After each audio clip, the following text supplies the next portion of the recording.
1절로 2절의 말씀입니다. 신약성경 256쪽, 신약성경 256쪽, 로마서 12장 1절로 2절의 말씀을 다 같이 한음성으로 봉독하시겠습니다. 그러므로 형제들아, 내가 하나님의 모든 자비하심으로 너희를 권하노니 너희 몸을 하나님이 기뻐하시는 거룩한 산 제물로 드리라. 이는 너희가 드릴 영적 예배니라. 너희는 이 세대를 본받지 말고 오직 마음을 새롭게 함으로 변화를 받아 하나님의 선하시고 기뻐하시고 온전하신 뜻이 무엇인지 분별하도록 하라. 아멘. 우리가 이 사용하는 말 중에 이 동전의 양면성과 같다라는 말씀이 있죠. 각각 다르지만 뗄라야 뗄 수 없는 이 관계가 바로 양면성 아니겠습니까? 우리가 예수 믿고 구원받는 것은 마땅히 중요한 것이지만 그와 함께 이 그리스도인으로서의 삶을 어떻게 살 것인가도 뗄래야 뗄 수 없는 관계인 줄로 믿습니다. 그래서 이 로마서를 보면 1장부터 11장까지는 개인 구원과 함께 어떻게 인간이 죄성을 버리고 구원받을 수 있는가라고 말씀하고 12장부터 16장까지는 그러면 그리스도인은 어떻게 살 것인가, 그리스도인답게 살려면 어떻게 살 것인가에 대해서 지금 말씀하고 있는데, 사도 바울은 그렇기 때문에 하나님의 모든 자비하심으로 너희를 권한다 이렇게 말씀을 하고 있습니다. 그렇다면 우리가 주님 앞에 나아갈 때 어떻게 예배를 드려야 되는가, 무엇을 하나님 앞에 우리가 드려야 되는가 생각해 볼 수 있죠. 그렇기 때문에 오늘 본문 1절에 보니까 그러므로 형제들아, 내가 하나님의 모든 자비하심으로 너희를 권하노니 너희 몸을 하나님이 기뻐하시는 거룩한 산 제물로 드리라. 이는 너희가 드릴 영적 예배니라. 이렇게 말씀하고 있습니다. 여기서 그러므로라는 이 말은 헬라어로 운이라는 말인데 무엇 때문에 왜라는 의미가 있습니다. 다시 말하면 로마서 1장부터 이 11장까지 구원받은 사람은 그러므로 어떻게 살 것인가, 왜 그렇게 살아야 되는가라는 질문이 드는 것입니다. 우리가 이 생활을 할 때도 왜라는 문제가 해결돼야 어떻게 살 것인가를 우리가 결정할 수 있게 되는 것이죠. 그렇기 때문에 오늘 이 본문의 말씀은 11절까지의 그 말씀, 우리가 개인적으로 구원을 어떻게 받았는가, 그렇다면 왜 우리는 이렇게 하나님 앞에 신령과 진정으로 예배드리는 자의 삶으로 살아가야 되는가에 대해서 지금 설명하고 있는 것이죠. 왜 하나님 앞에 살아야 하는지 그 이유를 지금 말씀하고 있는 것입니다. 사실 구원이 없는 사람들에게는 구원의 삶을 살아야 될 이유도 없고 근거도 없는 것이죠.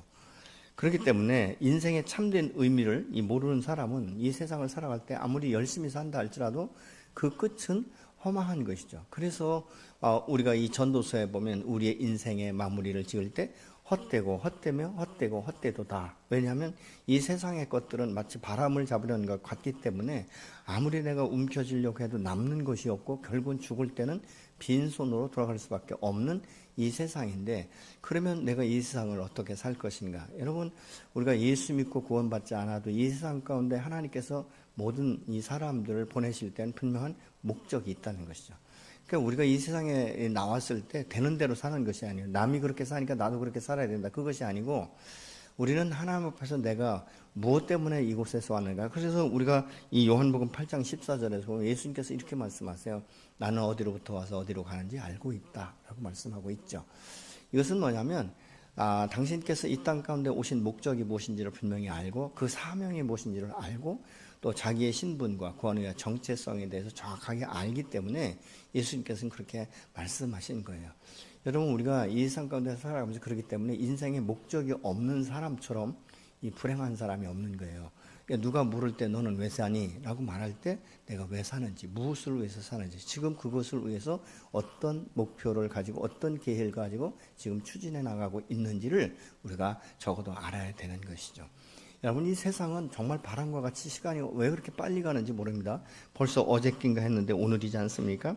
지난주 월요일인가 했는데 벌써 새로운 주일이 다가온 것들을 우리가 알고 있죠. 그렇기 때문에 지금 이 사도 바울이 권면하고 있는 것은 분명한 목적을 알고 살아야 그 가치를 추구할 수 있고 그 가치를 따라서 우리가 이 성장하고 성공되었을 때 그 보람과 함께 열매를 딸 수 있다라고 지금 말씀하고 있는 것입니다.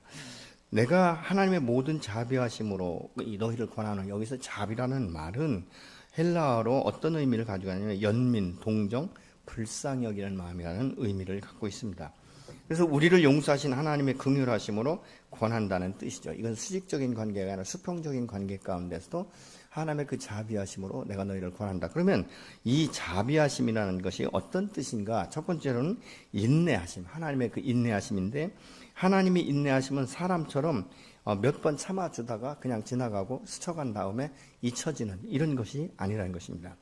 마치 누가복음 15장의 말씀처럼 집을 나간 이 둘째 아들이 돌아올 때까지 날만 새면 대문 앞에서 기다리시던 이 아버지의 그 인내함, 그래서 돌아올 때까지 기다리는 것을 말하고 있는 것이죠. 두 번째는 사랑하심으로 나타나는데, 우리는 인내할 때 한계를 넘어서면 때로는 오기로, 때로는 분노로 이렇게 이제 참아내서 그것이 이제 목적이 성취될 때가 되면 이 화를 내게 되는 이런 경우를 봅니다. 그런데 이 주님은 한 영혼을 쳐다보다 더 귀하게 여기시는 이 영혼에 대한 사랑이 있기 때문에 끝까지 변함없이 사랑하시는 이 모습을 우리가 볼 수 있게 된 것이죠. 세 번째는 반복적으로 우리를 사랑하신다는 것입니다.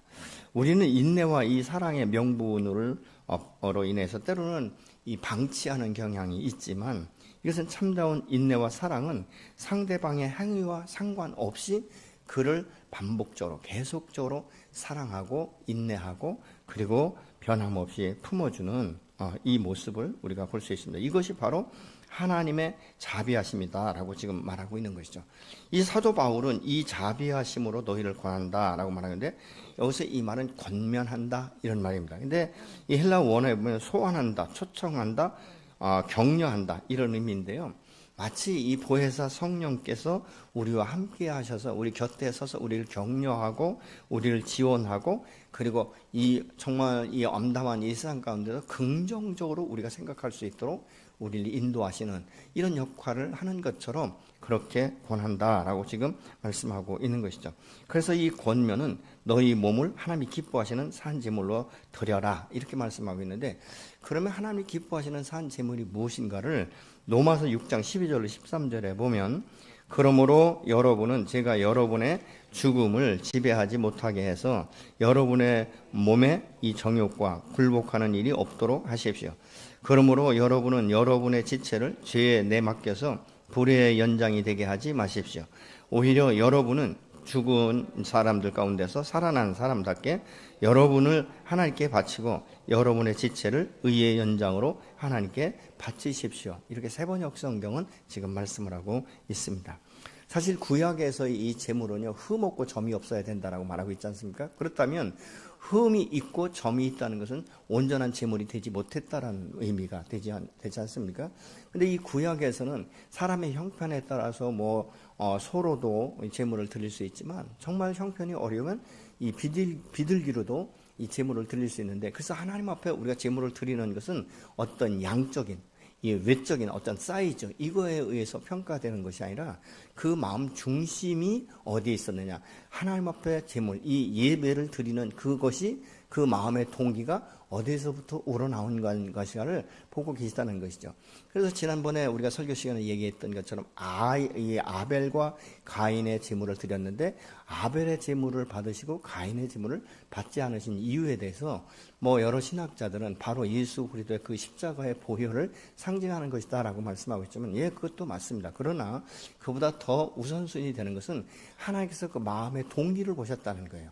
그래서 이 아벨은 자기가 가지고 있는 자기가 얻은 이 재물 중에서 가장 소중하고 가장 값진 이 첫 새끼를 드렸다라고 말씀하고 있죠. 그런데 이 성경에 보면 이 가인의 재물은 악한 마음, 악한 동기에서 시작됐다라고 말씀하고 있죠. 그래서 하나님께서 재물을 받지 않으신 것은 가인의 악한 마음에서부터 우러나온 것이다. 그러니까 예배를 드릴 때 신령과 진정으로 드린 것이 아니라 그냥 형식적으로 드려야 되는 것이니까 드렸다라고 우리가 해석할 수도 있는 것이죠. 재물을 드린다 이 의미는 준다, 바친다, 포기한다 이런 의미거든요. 근데 재물은 한 번 드려지면 되돌려 받을 수 없는 것이 바로 재물인 것입니다. 구약의 이 제사는 짐승을 잡아 피를 이 제단 주변에 뿌리면서 내 자신의 죄를 대신해서 이 짐승이 피 흘려 주었다. 그래서 그 피로 인하여서 그 죄가 사함받는다라고 여겼던 것이죠. 근데 신약에 와서 침례 요한이 예수님께서 요한 앞에 나올 때 보라 세상 죄를 지고 가는 하나님의 어린 양이로다 이렇게 이제 말씀하거든요. 근데 그 결국은 어떻습니까? 예수 그리스도께서 죄는 없으셨지만 죄인인 우리의 죄값을 대신 지불하기 위해서 십자가에 자기의 몸을 아낌없이 내어주셔서 물과 피를 쏟으시고 그 보혈로 말미암아 그 은혜로 말미암아 우리가 구원을 받았는데 이 구원은 얼마나 큰 구원이냐면 사망에서 생명으로 옮겨지는 놀라운 기적을 우리가 경험한 산 증인들이 되는 줄로 믿습니다. 예를 들어서 이 재물은요 원망이나 후회함이 없어요. 내가 왜 재물이 되어야 됩니까? 내가 무슨 이유로 재물이 되어야 됩니까? 라고 따질 필요가 없다는 것이죠. 재물은 그렇기 때문에 자신이 죄가 아니라 다른 사람의 죄를 대신해서 드려지는 것. 다시 말하면 예수 그리스도께서 우리를 위해서 재물이 되어주실 때 단번에 완전하게 이 끝나는 이 제사가 된 것을 우리가 알게 되는 것이죠. 만약 예수님께서 나를 대신해서 십자가에 죽지 않으시고 내가 아무 죄도 없는데 왜 죽어야 되는가? 라고 말씀하셨다면 오늘날 저와 여러분은 구원받지 못했고 하나님의 자녀가 될 수 없었을 것입니다. 그러나 예수께서 하나님께서 이 땅 가운데 보내신 그 목적대로 그 말씀 앞에 순종함으로 인하여서 물과 피를 쏟으시고 우리가 그 보혈로 말미암아 오늘 또 구원을 받고 하나님의 은혜 앞에 우리가 감사할 수 있는 것 아니겠습니까? 내가 드리면 적어도 오늘날은 이것들이 많이 바뀌어졌어요. 그래서 많은 사람들이 조건적으로 하나님 앞에 예배를 드리는 경향이 있다 그 말입니다. 내가 얼만큼 헌금을 하면 하나님께서 적어도 이만큼은 축복해 주셔야 된다. 내가 물질이 필요한데 정말 이 물질을 얻기 위해서 내가 이만큼 드렸고 이만큼 기도했고 이만큼 봉사했기 때문에 하나님은 이만큼 내게 채워주신다는 어떤 조건적으로 하나님께 드리는 사람들의 수가 점점 늘어나고 있다 그 말입니다. 예를 들어 11조를 해도 온전한 11조도 하지도 못하고 또 몇 번 하다가 안 되면 돈이 모자라든가 뭐 하면 11조부터 딱 빼버리는 이런 경향이 있는 것을 우리가 볼 수 있지 않습니까? 사실 11조라는 것은 이건 헌금이 아니라고 말씀드렸지 않습니까? 하나님이 원래 주인 되심을 인정하는 것이다. 그래서 10개가 다 하나님 것이지만 하나님께서 특별히 우리를 사랑하시고 우리에게 은혜를 주셔서 9은 내 마음대로 쓸 수 있는 것이고 그 하나는 얘가 하나님의 주인 되심. 그러면서 내가 하나님의 청직이라는 것을 인식할 수 있도록 하나님께서 만든 것이 바로 11조 사건 아니겠습니까? 여러분 우리가 하나님 안에서 정말 받은 은혜에 감사해서 예배를 드릴 때 그 마음 가운데 기쁨이 솟기 시작하는 거예요. 억지로가 아니라 자원하는 마음으로 기쁨으로 감사함으로 그렇지 않습니까? 예수는 죄는 없으셨지만 나를 대신해 십자가에 제물로 드렸지만 토를 달지 않으셨어요. 몸을 드린다는 것은 사실 시간을 드린다는 것 같습니다. 여러분 우리가 하나님 앞에 봉사하는 것도 시간을 들여야 봉사할 수 있는 것이죠. 말로만 하면 아무런 이 효과가 나타나지 않는 것들을 우리가 볼 수 있지 않습니까? 여러분 주님은 이 마태복음 16장 24절에 이렇게 말씀하고 있습니다. 예수께서 제자들에게 이르시되 누구든지 나를 따라오려거든 자기를 부인하고 자기 십자가를 지고 나를 따를 것이니라. 하나님 앞에 자신을 산 제물로 드리려면 내 자신을 부인하지 않고는 내 자아를 깨뜨리지 않고는 하나님 앞에 온전하게 내 자신을 드릴 수가 없게 되는 것이죠. 그렇기 때문에 우리가 열심히 우리가 봉사하고 섬긴다고 해도 이 만족이 없는 것은 때로는 내가 하나님 앞에 정말 내 자신을 산 제물로 온전히 드리지 못하는 데서 오는 경우도 있다 그 말입니다. 산 제물은 뭐냐? 삶의 예배를 뜻하는 거예요. 움직이는 사람의 그 예배. 그래서 우리가 예배를 할 때 이렇게 예배당에 모여서 함께 예배도 드리고 있지만 사실은 흩어져서 여러분이 집에서나 뭐 여러분의 직장이나 뭐 우리가 걸으면서도 때로는 산행을 하면서도 하나님의 말씀을 들을 수 있는 것이고 하나님을 찬양할 수 있는 것이고 그 하나님의 얼굴 앞에 내가 지금 행동하고 있기 때문에 내가 어떻게 살 것인가 어떤 행동을 할 것인가에 대해서도 우리 선택하고 결정할 수 있게 되는 것 아니겠습니까?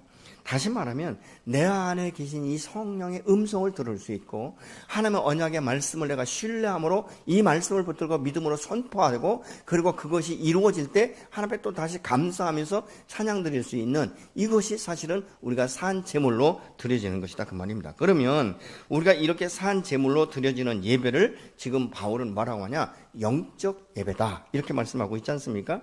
영적 예배라는 것은 노키코스라는 말인데 본질에 맞는이라는 의미를 갖고 있어요. 합당한 봉사, 당연한 섬김이라고 우리가 표현할 수도 있는 것이죠. 여러분, 우리의 몸을 이 희생의 제물로 바치라는 것은 내 몸을 경건의 도구로 하나님 앞에 내어드려라 이런 의미를 갖고 있다 그 말입니다. 그래서 우리가 우리의 몸으로 이웃을 섬기고 또 그 몸으로 다른 사람을 또 상하게도 하는 경향이 있는 것이죠. 그렇기 때문에 내가 하나님의 자녀로서 자녀답게 사는 것은 바로 그리스도 안에서 그 부르심에 합당한 이 삶을 사는 것이고, 말씀 앞에 믿음으로 신뢰함으로 순종을 통해서 하나님의 영광을 드러내고 이 땅 가운데 예수 그리스도의 생명력이 지속적으로 흘러갈 수 있도록 하는 것이 저와 여러분의 본분이 되어지는 줄로 믿습니다. 우리가 하나님의 사랑과 은혜를 정말 알고 경험했다면요, 우리가 어떻게 살아야 될지를 우리가 생각해 봐야 되지 않겠습니까? 여러분, 우리가 청년 때는 각자가 자기 나름대로 자유롭게 살지만 결혼을 하면 우리가 부부가 되었기 때문에 그러면 우리가 어떻게 살 것인가를 서로 상의를 하고 또 때로는 고통이 올 때 또 오픈하고, 그래서 이것을 계속적으로 다듬어 가면서 한 마음이 되어질 수 있도록, 한 몸을 이루어갈 수 있도록 하는 것처럼, 사실 우리는 옛사람의 정서에 아직도 젖어 있는 경우가 너무 많습니다. 우리가 지식이나 머리로는 예수 그리스도한테 거듭났다고 하고 있지만 내 삶은 여전히 변화되지 않는 삶 가운데 머물러 있을 수 있다는 것이죠. 왜요? 예전처럼 이 옛사람의 정서를 따라 사는 것이 훨씬 편하고 훨씬 그것이 자유롭기 때문에 그렇다 그 말입니다. 여러분, 때로는 우리가 걸음걸이를 교정하는 거라든가 글씨를 교정할 때도 보면요, 엄청난 인내가 필요하지 않습니까? 글씨를 교정할 때도 보면 정자세로 앉아서 그냥 정하게 딱 이렇게 고딕체면 고딕체를 쓸 수 있도록 이렇게 반복적으로 시키는 것들을 우리가 보고 있는 것이죠. 아직은 서툴지만 하나님의 말씀을 자꾸 부셔요. 암송하고 묵상하고 또 하나님 앞에 기도를 시작하고, 그래서 점점 기도의 시간을 늘려가기 시작하고, 그래서 하나님과 교통하는 이런 훈련들을 통해서 합력해서 선을 이루면서 아버지의 뜻이 무엇인지 자꾸 질문하다 보면 하나님께서 말씀하고 그것을 깨달을 수 있도록 한다 그 말입니다. 여러분, 우리가 하나님과 친밀하지 않으면요, 어쩔 수 없는 거예요. 우리의 육체의 소욕을 따라서 우리가 살아갈 수밖에 없는 거죠. 왜? 육체의 정욕, 육체의 소욕, 이것은요, 내 삶 가운데 가장 어떻게 보면 육체적으로는 필요한 것이에요. 그래서 우리가 영적으로 깨어있지 않으면 혼이 내 육체를 다스릴 수 없어요. 이성적으로 보면, 지적으로 보면요, 사실 우리의 혼이 우리 육체를 다스릴 수 있어야 돼요. 그런데 놀라운 것은 성령이 충만하지 못하고 영이 나의 혼을 다스리지 못하면 내 육체를 따라서 혼이 움직여 버리게 된단 말입니다. 근데 내 육체는 뭘 따라가냐? 습관을 쫓아갈 수밖에 없는 것이에요. 그러니까 어떤 분들이 예수 믿고 나서 이제 이 불교 신자였던 분들이 그 목사님 만나면 합장한대잖아요. 아멘 할 때도 이렇게 하고요. 왜요? 이게 무의식 중에 자기 몸에 대한 습관이다 그 말입니다. 물론 그 마음 가운데는 감사합니다, 동의합니다 이런 의미를 갖고 있지만 내 몸은 그냥 내가 습관대로 그렇게 반응할 수밖에 없는 모습을 우리가 볼 수 있게 되는 것이죠. 여러분, 이 흡연하던 사람은요, 사실은 냄새만 맡아도 그게 구수하대잖아요. 근데 이 담배를 끊고 담배를 안 피우는 사람들이요, 그 흡연한 어떤 구역 이런 데 가보면 벌써 숨이 막히는 것 같고, 아니 저걸 왜 피나 이러지 않습니까? 그러니까 이런 그 부분들에 대해서 우리가 어떻게 끊을 것인가, 어떻게 이걸 단절시킬 것인가, 이것은 사실 인내의 싸움이에요. 그러면 내 힘으로 능으로 안 되기 때문에 성령의 도우심을 우리가 구하는 것 아니겠습니까? 여러분, 우리는요, 이 세상에 이 쾌락을 좇는 것이 너무 쉬운 거예요. 그래서 오직 의의 도구로 내어드려서 내 영혼의 구원의 일과 그 그리스도의 몸된 교회를 섬기고 주위의 그 궁핍한 자들을 서로 돕고 그리고 복음을 증거하고, 이런 삶이 우리 안에 살아가야 되는데, 내 몸을 하나님의 산 제물로 드려지는 것, 이것은 저와 여러분이 오늘 또 경험해야 되는 것이고 앞으로도 지속적으로 더 나은 예배를 드릴 수 있도록 우리가 주님과 함께 교제해야 될 줄로 믿습니다. 그러면 우리가 예수님과 거듭났다면 무엇을 따라가야 되는가? 고린도후서 5장 17절에 보면 이전 것은 지나갔으니 보라 새 것이 되었다라고 분명히 말씀하고 있지 않습니까? 새술은 새보다에 담아야 된다라고 분명히 성경은 말씀하고 있어요. 그렇다면 내가 갑자기 예수 믿었다고 해서 하루아침에 내가 확 이렇게 마음과 생각과 행동이 바뀌는 것 아니잖아요. 그렇죠? 그러면 이것을 내가 어떻게 바꿀 것인가를 우리가 생각하고 계획해야 된다는 것이죠. 사람은 누구나요, 자신이 유익하고 편하게 느껴지는 삶을 따라갈 수밖에 없습니다. 그래서 습관된 방식에 따라서 살아가게 되는데, 사도 바울은 그리스도 안에서 그 삶을 어떻게 우리가 선택할 것인가, 이거에 대해서 지금 말씀하고 있죠. 그래서 믿음의 사람들이 드려야 될 예배에 대해서 지금 권면하고, 오늘 본문을 통해서는 단절해야 될 것에 대해서 지금 말씀하고 있는 것입니다. 2절에 여러분은 이 시대의 풍조를 본받지 말고 마음을 새롭게 함으로 변화를 받아서 하나님의 선하시고 기뻐하시고 완전한 뜻이 무엇인지를 분별하도록 하십시오. 이렇게 세번역 성경은 말씀을 하고 있습니다. 사도 바울이 1절에서 외적인 것을 드러내는 이 삶에 대해서 말을 했다면, 지금 이 2절은 내면의 변화에 대해서 지금 말씀하고 있는 것입니다. 사람이 외모를 중시하는 것은요, 사람이 외모로 판단을 받기 때문에 그런 거 아니겠습니까? 그래서 자꾸 외모를 치장하기 시작하고, 옷도 자꾸 이렇게 맞춰 입으려고 하고, 심지어는 이 의상을 맞출 때는 신발까지도 전부 다 고려하고 맞추는 이런 이 경향. 그래서 이 코디가 굉장히 중요하지 않습니까? 똑같은 옷을 입어도 어떻게 조화를 이루는가에 따라서 멋있게 보일 수도 있고, 아니 옷은 비싼 것 같은데 어떻게 저렇게 입나, 이렇게 우리가 생각할 수도 있다는 것이죠. 근데 더 중요한 것은, 세상은 그렇게 보고 있지만 하나는 우리 마음 중심을 보시는 거예요. 사람의 변화는요, 삶의 변화는 마음에서부터 시작되는 줄로 믿으시기 바랍니다. 외적인 것은 척이에요, 척. 다른 사람이는 잘난 척, 다른 사람이는 성경을 많이 아는 척, 믿음이 있는 척. 그렇지만 실질적인 그 사람이 홀로 있을 때 그의 삶의 변화가 되었느냐 안 되었느냐는 그 마음이 바뀌었느냐 안 바뀌었느냐, 그 마음 속의 변화를 추구하느냐 안 하느냐에 따라서 결과가 달라지는 것들을 우리가 볼 수 있게 되는 것입니다. 당시에 이 유대인들은요, 제자들이 이 손을 씻지 않고 이제 이 먹는 것을 보면서 예수님께 그렇게 질문을 해요. 당신은 정말 이 제자들을 가르치는 스승이라고 하면서 어떻게 제자들이 이렇게 법을 어기는데 왜 이 전통을 어기면서까지 그것을 먹게 하느냐, 이렇게 말을 해요. 그때 예수님께서 그들에게 말합니다. 오케이, 그래. 그런데 하나님의 너희는 왜 이 전통을 핑계 삼아서 하나님이 주신 이 계명의 실질적인 내용이 무엇인지를 알면서도 지키지 않느냐, 이렇게 말씀하는 것을 우리가 볼 수 있게 되는 것이죠. 그러면서 마태복음 15장 11절에서는 예수님이 이렇게 말씀합니다. 사람이 입으로 들어가는 것이 더러운 것이 아니라 그 입에서 나오는 것이 사실은 더러운 것이다, 이렇게 말씀하고 있지 않습니까? 왜요? 이 속에 있는 것들이 밖으로 다 드러나게 되어 있어요. 여러분, 요즘에는 그게 없지만 이전에는 이 시골에 가면 구정물통이 있었어요.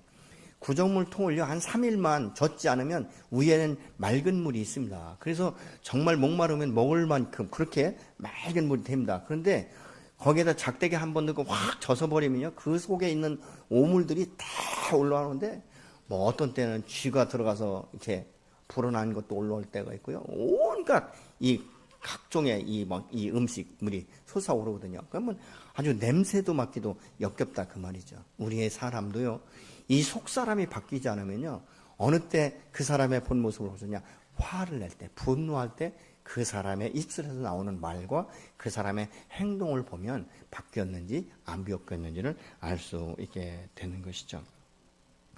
여러분, 그렇기 때문에 우리가 하나님을 향한 사랑과 헌신도 마음으로부터 출발하고 제약도 사실은 마음으로부터 출발하는 거예요. 에베소 4장 22절 24절을 보시겠습니다.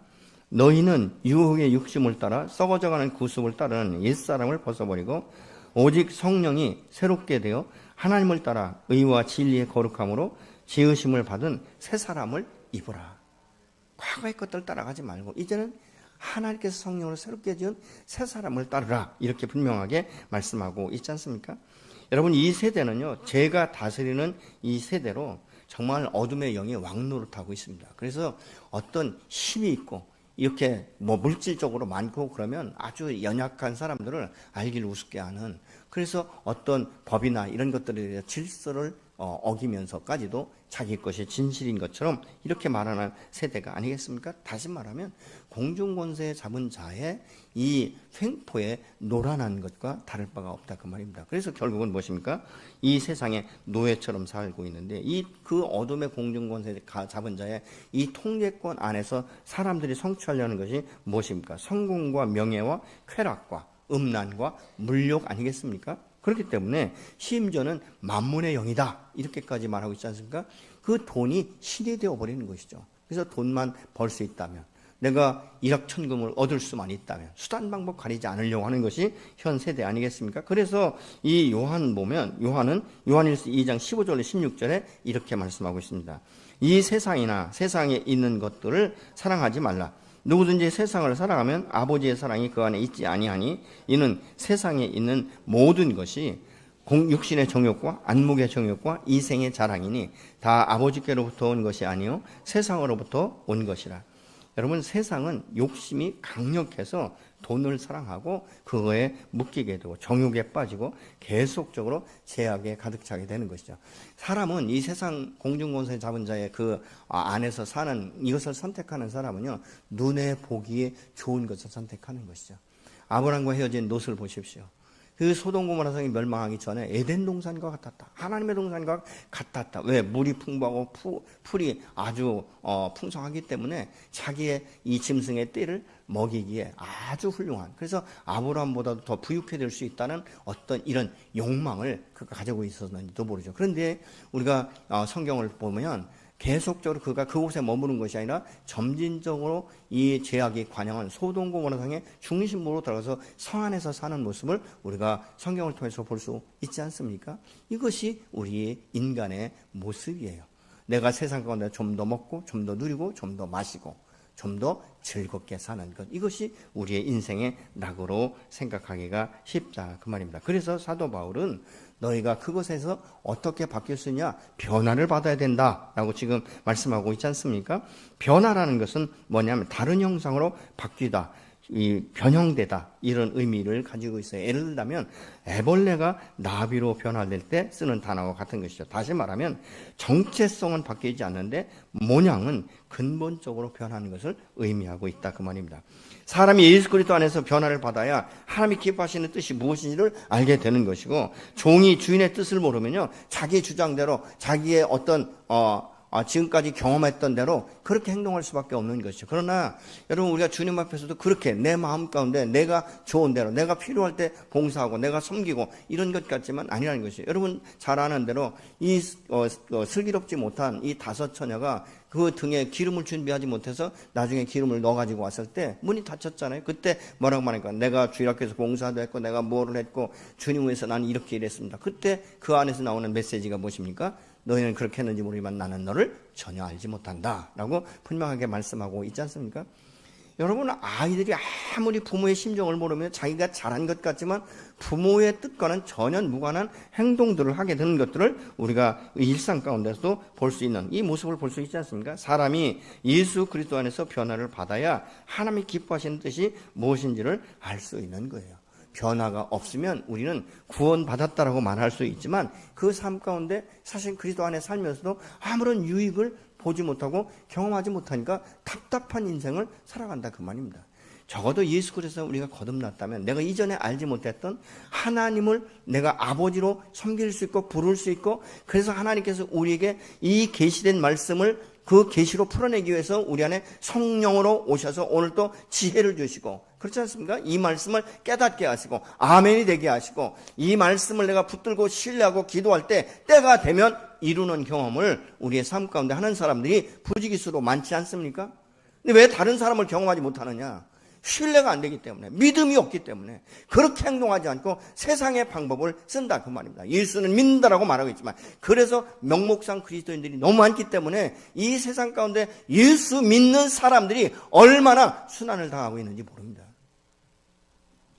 저는 때로는 이 YTN을 보면서 막 화가 나가지고 막 그럴 때가 있어요. 하여튼 종교 시설에서 조금만 이게 코로나가 발생되면 이 종교 시설 이래가지고 얼마나 오랫동안 그걸 비춰주는지 말이죠. 술집에서 나타나는 건 순간적으로 지나가는데, 그래서 때로는 막 화가 나는데, 화가 난다고 문제가 해결되는 건 아니더라고요. 그래서 요즘엔 축복기도 하고 있습니다. 하나님 저 기자를 변화시키십시오. 이렇게 지금은 축복기도 하고 있습니다. 어떻든 우리가 예수를 알지 못하면 우리는 공중권세 잡은 자의 그 삶 가운데서 여전히 살 수밖에 없다. 근데 변화는 저절로 일어나지 않는다는 사실입니다. 변화는 겉으로 어떤 것을 본받는 것이 아니라 속 사람이 새롭게 되는 것을 의미하고 있지 않습니까?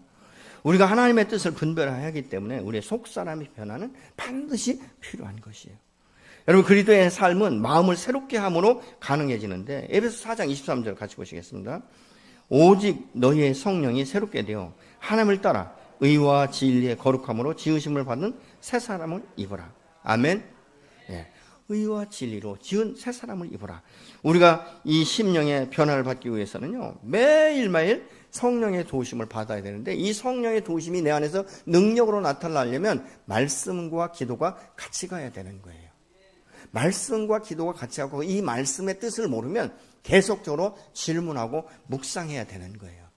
여러분, 때로는 여러분의 이 인생 가운데 삶이 고단하고 너무 곤핍하고 너무 힘드십니까? 그러면 때로는 시편 기자처럼 질문할 수 있죠. 내 영혼아, 네가 왜 이렇게 힘들어하느냐? 하나님, 내가 이 세상 가운데 살아가는 왜 이렇게 힘듭니까? 이 원인이 무엇입니까?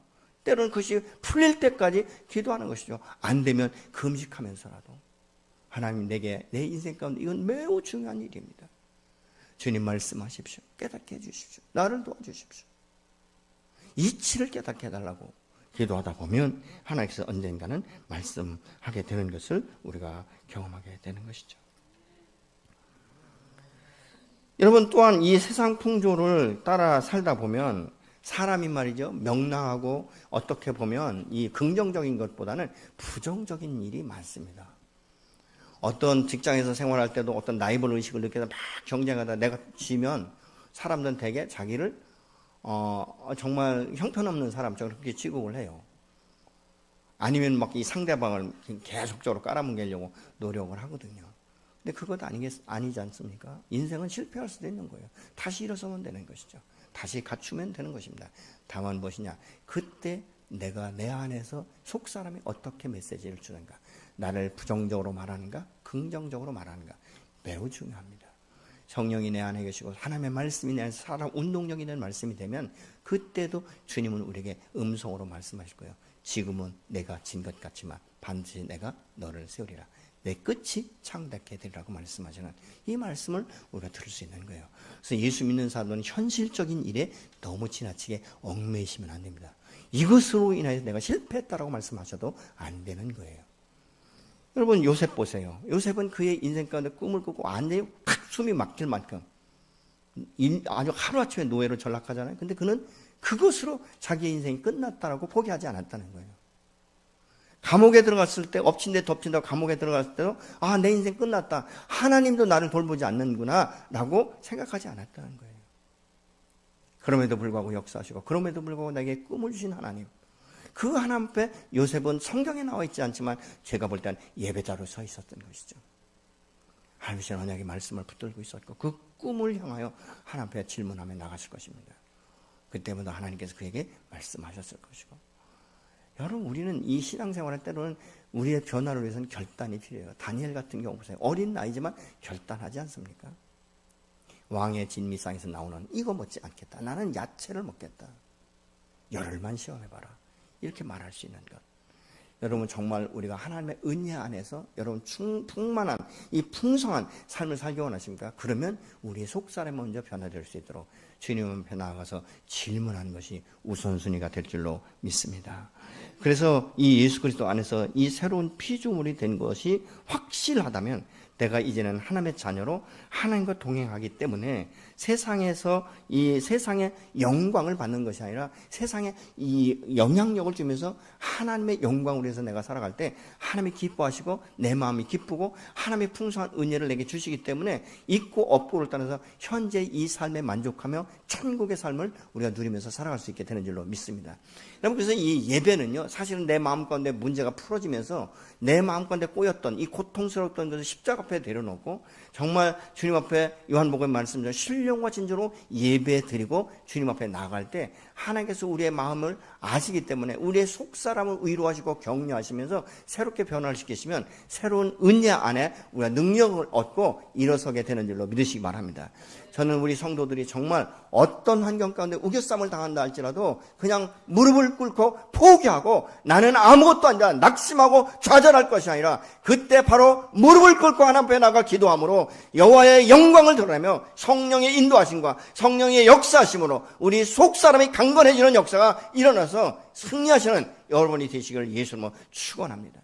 여러분 인간의 힘으로 능은 할 수 없지만 여호와의 신으로 말미암아 이루어지는 줄로 믿으시기 바랍니다. 어둠의 것들을 예수의 이름으로 메고 풀 때 너희가 땅에서 매면 하늘에서 메고 땅에서 풀면 하늘에서 풀리리라고 말씀하고 있지 않습니까? 예수 믿는 사람은 어둠은 묻고 여러분 진리 가운데 자유롭게 풀어놓는 역사가 일어나야 될 줄로 믿습니다.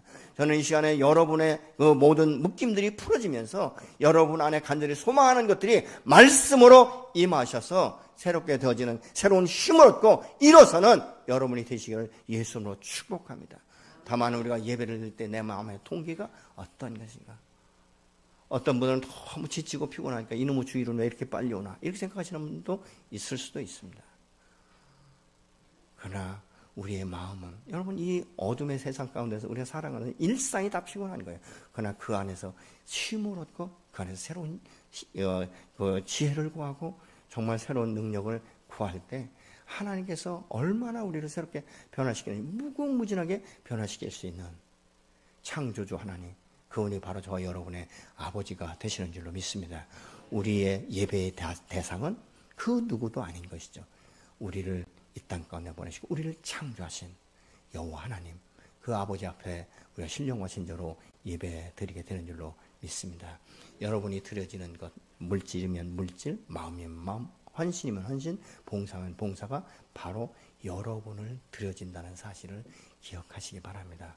여러분을 대신해서 드려지는 것, 그것이 많고 적고 간에 내가 하나님 앞에 정직하게 나아갈 때 하나님께서 한량없이 여러분을 축복하시고 인도하셔서 우리의 인생의 마지막 날은 정말 하나님 보시기에 착하고 충성된 종이며 우리가 하나님 앞에 고백할 때는 하나님의 은혜가 내게 족하였다라고 고백할 수 있는 저와 여러분의 삶이 되시기를 예수님으로 축원합니다. 함께 기도하시겠습니다. 하나님, 오늘 내가 당신 앞에 신령한 진정으로 예배 드렸는지, 내가 이 세대를 본받고 있다면 하나님 이 세대를 본받지 않고 나를 이 땅 가운데 보내신 그 하나님, 창조주 하나님, 오늘도 나를 변화시키셔서 하나님의 살아계심과 전능하심을 드러내며 아버지의 그 사랑 안에서 살 소망을 주시고 오늘도 이기게 하시는 여호와를 기대하며 나갑니다. 주님, 나를 도와주셔서 이번 한 주간도 승리케 하시고 가정의 문제, 사업의 문제, 직장의 문제, 물질의 문제, 관계의 문제가 풀어지는 역사가 있어지게 하여 주옵소서. 같이 기도하시겠습니다.